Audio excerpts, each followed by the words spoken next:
Yes, everybody, and welcome back to another episode of the Tar Heel Illustrated podcast, brought to you by TarHeelIllustrated.com. I'm THI staff writer Jacob Turner.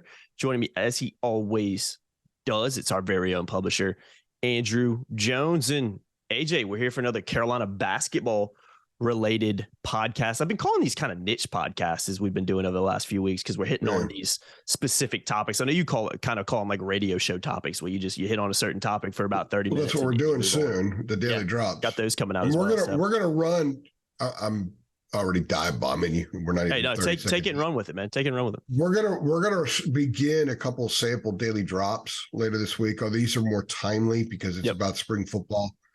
Brandon and I did 3 pods about the offensive transfer guys, the defensive transfer guys, and then the early enrollees. So it's a little snapshot of the daily drop that's starting in May, which is going to be a lot of fun. Very niche radio show topic type things instead of these big, long, or meat and potato stuff. A little bit more appetizer type. But it's like a tapas. Yeah, I like that word. Menu. I like that word. Tapas right podcast menu. Well, tapas podcast, man. That's it. I don't know if we ever said tapas on a podcast. I think that might be the first time. I like that, man. That's the first time I've said it in a long time. I can imagine. I can only imagine, man. But obviously, by people who've clicked on this video, know what we're kind of going to be talking about in this one. But I'll just explain a little bit more. So we're going to talk about in this one, Carolina's landed 4 guys in the transfer portal at the time of this recording. Based on our understanding, we put some stuff on the boards on Saturday. I'm not sure exactly when we're going to run this podcast, but the Saturday that Harrison Ingram committed, we put a little scoop on the boards. Very, very well sourced. If you are a premium member, you can go see what that is. So I'm not going to divulge that on here because that is a little bit of a tidbit for the people that pay their hard-earned money to support our website. You can sign up for just $8.33 a month. So we've got some really good intel on what may be next for the Tar Heels in the portal, if anything. So, AJ, this is who Carolina has right now. Paxton Wojcik, Jalen Withers, Cormac Ryan, and Harrison Ingram. Really solid 4. I think a lot of Carolina fans are really excited about it. We're going to talk a little bit later about, I'm going to ask you, is Harrison Ingram kind of the icing on the cake to kind of to really round out a really solid class for North Carolina? But we know this is what they have right now. I'll ask you this, based on the intel we've gotten, based on some stuff we've heard behind the scenes, do you expect to see any more movement in the portal from North Carolina? Is this essentially going to be it for the Tar Heels? I think they're essentially done. But they're the one spot that we've talked about, and really, if you go back to when all this started, this is kind of how we thought everything would play out, and said it right here on these vids, these videos. They would like to bring in someone who could back up Armando as a straight up 6 to 8 minute a game, big body screen setter, rebounder, just someone that could handle the dirty work of that role in case something happens to Armando for a stretch, or just to give him a rest. Because some people on our board, when I mentioned it, said, well, what about Jalen Washington? Well, they don't know yet that Jalen's body is going to be where it needs to be by November, because it's still April. So Hubert was pretty clear saying Jalen needs to get stronger. So he's not that guy just yet. Zayden High comes in this summer, and I think it's a little risk when you're going to ask him to be that guy, because he's sort of a mock stretch 4, but he's not really a stretch 4. I think as his senior year played out, it became more apparent that maybe he was more of a block guy, a lower block guy. And then you've got Jalen Withers, who's 6'9", who's a 6'9" wing who could play the 4. So, yeah, he could probably give you a few minutes down there, but is that the best usage of a guy like that? So they're open to someone that could come in and back up Armando and just be a beefy dude that gets a little bit of time. But they're also understanding that it's very unlikely anyone's going to accept that role, even at North Carolina. They were able to, we used Justin Knox as an example. We talked about this early on in the process. We kept saying, look, they need to get a guy like Justin Knox, who played 10 minutes a game or whatever it was in 2011.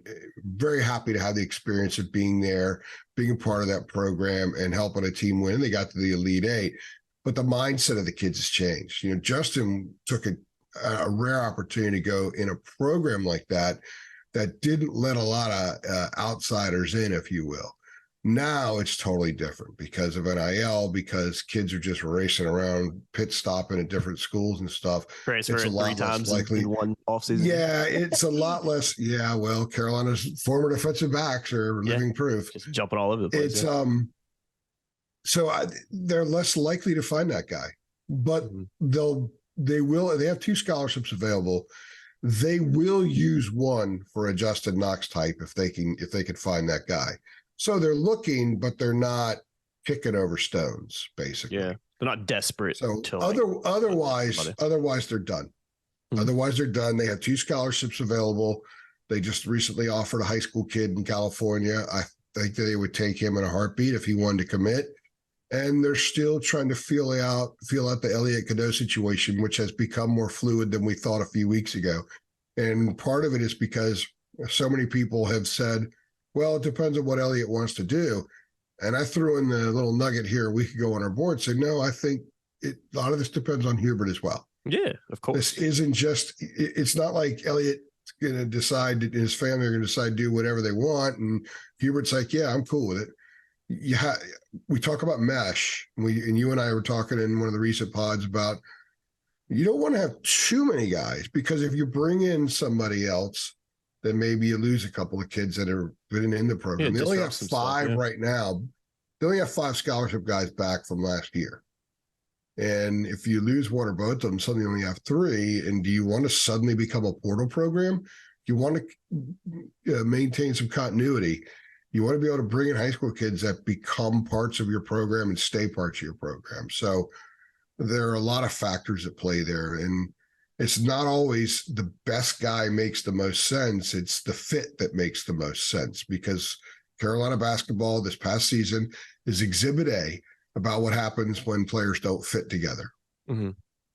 Mm-hmm. Well, yeah, you're absolutely right about that. And I think that's one thing I've kind of noticed from the fan base this offseason is there's been I think a lot of people have been underwhelmed with some of the commitments besides Ingram in a way. I think Ryan to another certain extent, but I remember early on when Wojcik and Withers were kind of the first guys that Carolina got, there was a lot of people that were underwhelmed with the commitments because these weren't stars. These weren't former 5-star guys in their respective classes. These weren't guys that averaged 25 a game somewhere and were all Americans. So why are they coming to North Carolina? And what I've been trying to explain, and I think what we've been trying to explain this whole offseason is, I think star ratings are important. You know, we're a Rivals affiliated site, so we know the importance of recruiting and how much people look into that. And I completely get it from a fan's perspective, but the landscape of college basketball and college sports in general has changed so much where I think people need to stop being fixated on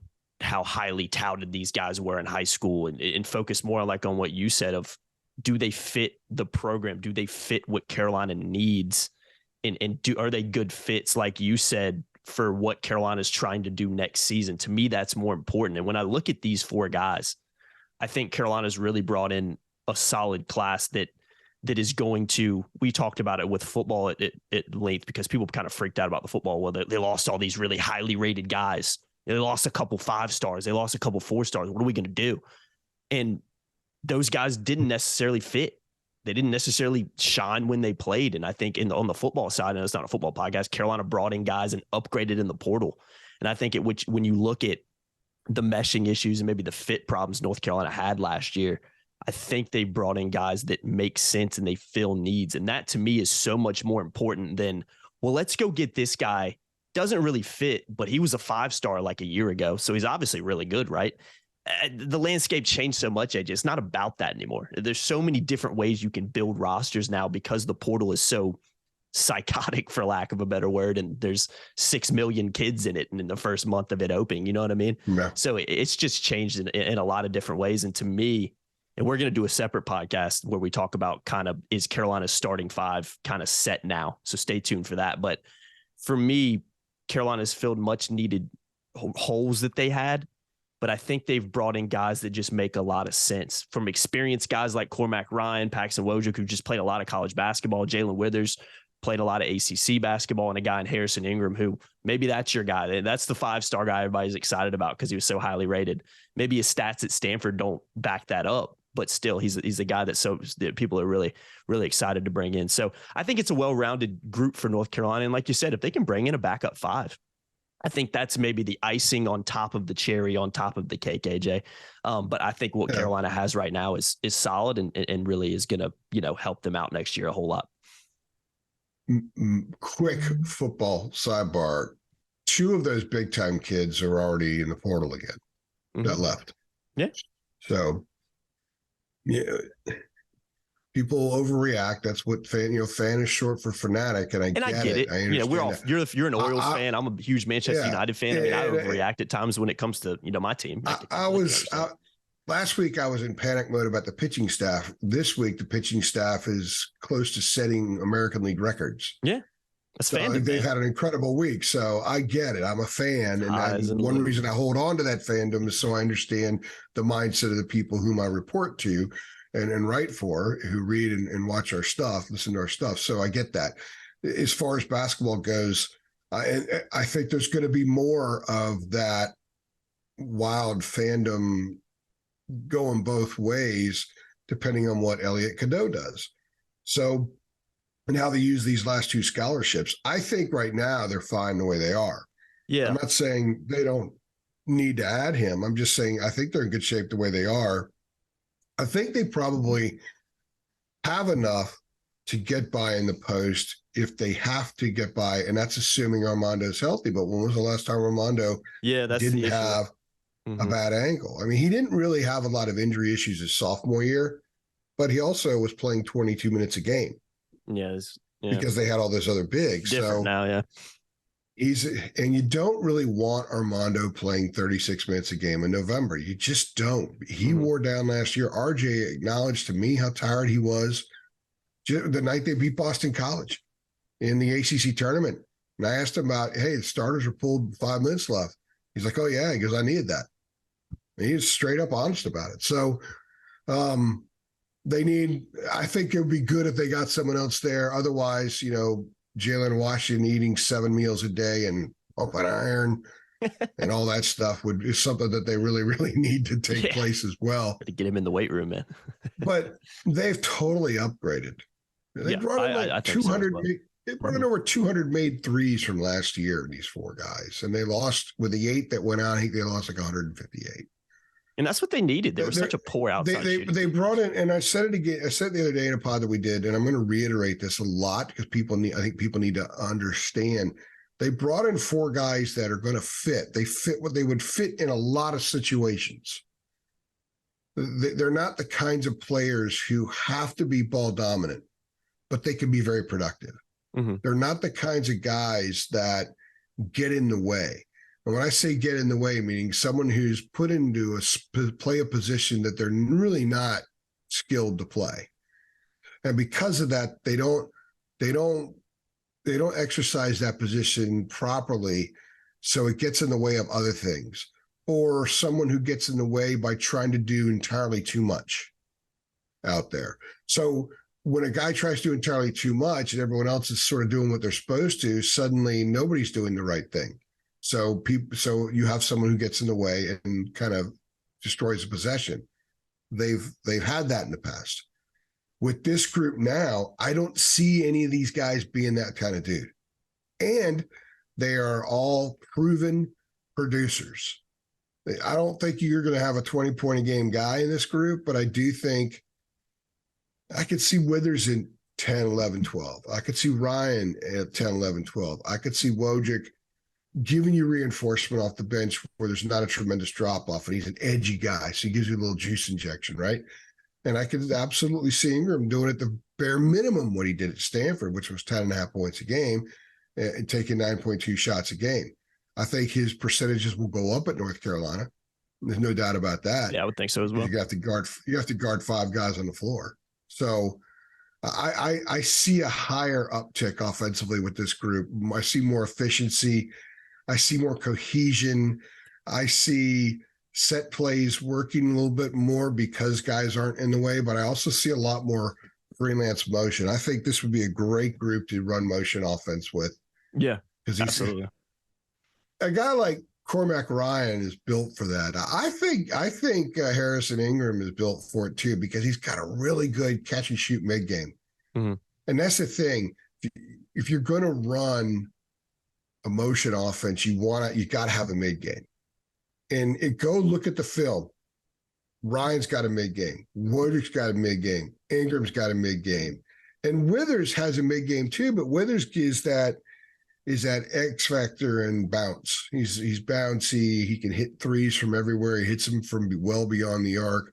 So he's got a little Manic in him in that sense. I don't want to compare him to Manic, because actually I think athletically there's some things he could do that Manic didn't do as much of. He's a better cutter. You could see a lot more backdoor stuff for him.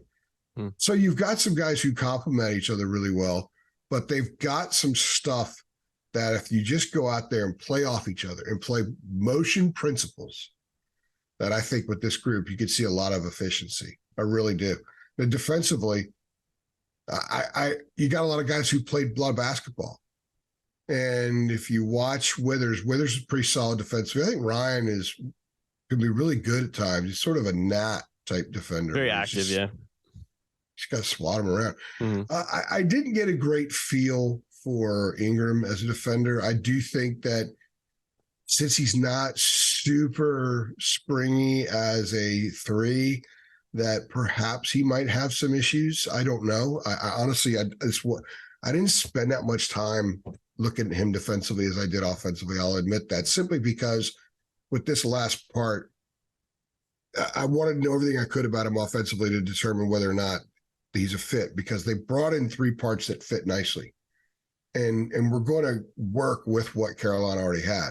What does the 4th guy do? What does the former 5-star who almost went to Carolina out of high school do? What does the 2022 Pac-12 Freshman of the Year do? How does he fit in?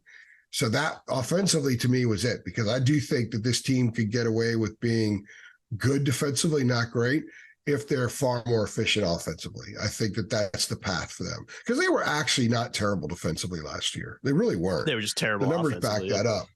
They were terrible offensively the last 5 weeks of the season, 6 weeks of the season. We documented that. If you've been reading our tidbit entries, which I think at the time of this recording, I think we've posted 15 of them. I broke everything down exactly to a T about how the season played out and a lot of the stuff offensively. And all of the offensive numbers just were pushed over the ledge late January going into February, because teams figured out the sets, because the fit issue was part of what teams figured out, where they know guys are going to get away. They knew how to play Carolina in a manner that maximized or that exacerbated the issue of a couple of guys not fitting being more of a problem. And also because of that, they started doubling Armando more. When you know what's being run, you know areas you could cheat off because your guy's not part of that set, basically. And they started cheating on Armando and doubling him. So Carolina just went to hell offensively for the most part. They had a couple of good games, and that was just when he hit threes. Clemson, Florida State, they hit threes, but it wasn't because they had amazing offensive execution where they're getting all kinds of dump downs for layups and that kind of stuff. So they have a group now, I think, that's going to allow for greater cohesion on offense. And I do think it's going to be a little bit better defensively too, simply because they're older guys, they're cagier. All 4 of them are cagey dudes. And you can't coach cagey. That's a wonderful attribute. They don't show up in the stat sheet. Yeah. Yeah, so I kind of like where they are. I do think that they need a little bit more if you want to be safe. But they have to do more scholarships. We'll see. They're not going to get anybody that they were looking at previously. They're not recruiting Matthew Cleveland. No, I saw Cleveland. I saw something on Twitter this morning where he had finalized his to like top 3 of Auburn, Miami, and some other team. Carolina's obviously not in it. Yeah, it would make no sense to go get him because they don't need. What a shame if he goes to Miami. I know. I thought that would be kind of funny. I was like, that would be interesting. I wish he would go back to Florida State because they need him. But yeah, as soon as, they had talked to him and there was definitely interest, but he was a backup plan for Ingram. That's absolute. I can say that with absolute certainty. And as soon as Ingram commits, Cleveland knew what his top. He knew that Carolina was no longer in the picture. So yeah, which makes and sense. by the way, they never reached out to C.J. Frederick. All that stuff that's been out there about that, they never reached out to him. I didn't really understand him either. I didn't really think he really fit. Oh my gosh! I just didn't really. To me, he's a prime example of, he played at Kentucky and he was really highly rated. We need him, and it's just like it's not that simple, guys. Like you gotta look. He was a nice filler piece at Iowa. Yeah, that's what I'm saying. Never fit. Yeah. He was injured. It never really worked at Kentucky. They didn't reach out to him. I can tell you that with absolute certainty too. So yeah, I always thought that was kind of BS too, and I know you're a little more ITK than I am and can confirm that for me. But yeah, I think a lot of people probably saw right through that one for sure. Well, I think a lot of people did, and I can't believe how many people reached out. Why are they going to go bring him in? They've already got Ryan and Wood. They didn't have Ryan at the time, but Ryan was visiting. Yeah, I think when a lot of that stuff came out. So yeah, I don't think Frederick would. He wouldn't be an upgrade over anybody they have. I think they're better off. Even with Wojcik, I think they're better off. No, I don't think so either. Absolutely not. And I think you hit the nail on the head a few minutes ago, AJ, where you said this team right now, you kind of have to guard all 5 guys on the floor. And I mean, God, how many times did we talk about it? It just wasn't a case last year. I mean, how many guys do you really have to guard every night for Carolina? Baycott was always played in sand. RJ was usually going to give you something. I know people love Caleb Love. A lot of people do. He's kind of split, but I've always kind of I think we kind of had a running thing in the media, and I know I've had it with some Carolina fans, is I could tell you in the first 5 minutes of a game if Caleb Love was going to have a good game or not. I mean, it was that simple. So I think there were a lot of nights when he was off that you didn't really have to guard him that hard. I mean, and that kind of sounds weird to say because of how good he could be, but there was just so many instances last year where he wasn't off and he hurt the team in a negative way on both ends of the floor. And he was one of the few players that I've ever watched where, and I think Caleb was fantastic when he was fantastic, but he was one of those players that just could you'd forget he was on the court. I remember multiple games last year where you just kind of forgot he was out there because he just wasn't shooting well. Yeah, the loss at Pitt was the one where you thought, because at that point you're thinking, well, Caleb's going to get it going at some point. Because I had a lot of conversations with Caleb about it. Caleb totally admitted to me that he wasn't naive. He admitted to me he was frustrated. He acknowledged that to me. He admitted it. And we kind of had a running conversation about that. Mm-hmm. And then when he got hot there for a while in January and February, I asked him about it, and he had a big smile on his face. And it was good to see him at the time appear to have overcome that, but then the struggles came back. He just never could fully shake it. But the game that signaled to me that, okay, maybe Caleb isn't going to have the kind of year that a lot of people expected was the game at Pitt, which was December 30th. He was completely invisible that game, to your point. And he hit a bank 3 with like 8 seconds left that got him to 7 points. Mm-hmm. So that was a game where they absolutely needed the dude, the screw you guy, to pound on the floor and get you a couple buckets. And he didn't do it. He didn't give it to him. They had the 9-point lead, and Pitt really picked it up defensively. Pitt was a good defensive team this year, and they didn't let Armando. I remember Armando attempted 1 field goal like in the last 14 minutes of that game. So when I talk about mesh and fit and playing in sand, that game's a perfect example. You've got to get Armando looks because you have a 9-point lead with 10 minutes left. You don't blow the lead if you can get a bucket here and there. Mm-hmm. You don't have to be great offensively, but you got to get a bucket to keep pushing it, keep staying ahead. And they were unable to do that because Armando wasn't getting touches and Caleb wasn't getting – he was just kind of almost MIA out there. So what that did was that left Leaky, RJ, and Pete Nance, who injured his back that game, but he was still on the floor. And Dunn did play a lot that game. That left those guys to try to get you to the winner's circle the last 10 minutes. And it's very, very difficult because we know how leaky he was offensively at times. DeMarco was just coming off. That was his first game back after missing almost a month with the broken hand and hand injury.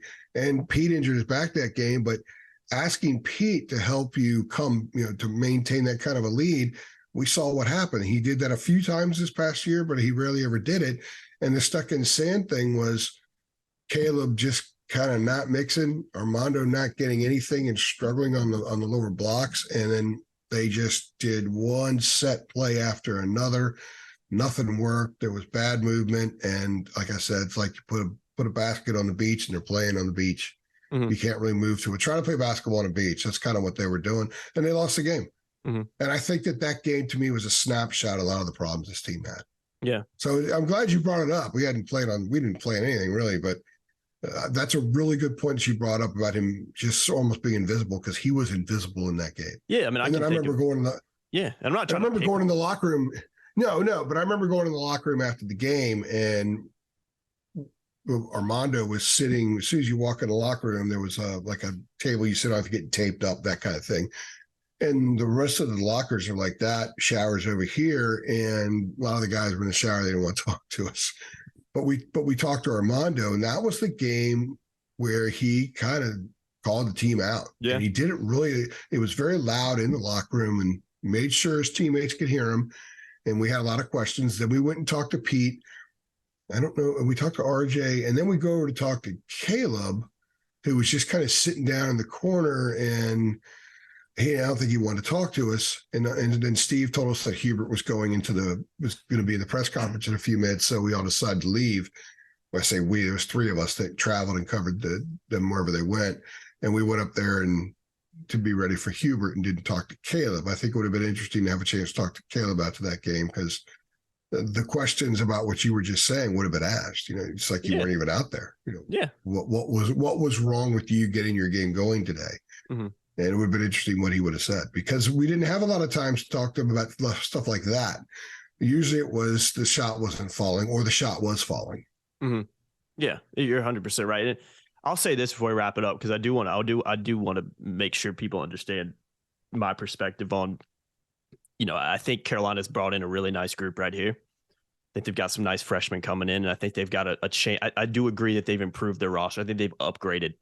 But we can't sit here and just act like we didn't talk a lot when the season ended and during the season about question marks still surrounding Hubrick in terms of building a bench, utilizing a bench, things like that. There's still question marks about that. Again, I think the starting five, and we'll do a separate podcast where we kind of talk more about the starting five, but I think what Carolina has right now is good. And I think they have a really solid starting five and what they've been able to bring in and a couple guys returning. But those things still have to happen. A bench still has to be developed. A rotation still has to be developed for this team, in my opinion, to be able to reach its full potential. And again, that's going to be a question mark until we get into the thick of the season, because as of right now, we can't sit here with certainty and say that that's going to change. But that is so important to, okay, these pieces fit. I've got me a starting five that really makes sense. Got to guard all five guys. I've got some guys experience on the bench that can come in and relieve certain guys. I've got some youth on the bench that's talented that can come in and do some nice things. But if they're not properly utilized, that doesn't matter. And this could all come crumbling down again. And again, I think there will be adjustments. I think there has to be adjustments and improvements in that from Hubrick next season. I think there's no doubt about it, because he will 100% be on the hot seat. He's already on the hot seat. Let's not sugarcoat that. But from a lot of fans' perspective, at least, I would say it's a little bit warm right now. How the season plays out will determine what the temperature is. Yeah. And I think but I think there is also a big group of the fan base that he's really on the hot seat. That group, I don't want to diminish anybody, but I think right now, and we were going to have the Hubrick Pod. Yeah, we're going to do one at some point. Yeah. Once everything's kind of buttoned up here with the class, or with the roster. But to your point, I will say this. Two things. One, I've said all along, we weren't going to really know what kind of coaches until after year 3 anyway. Especially now, because these are his guys now. These are his guys. Well, and also year 3 gives you an opportunity to learn from a lot of mistakes and show where you are. What kind of learner of mistakes are you?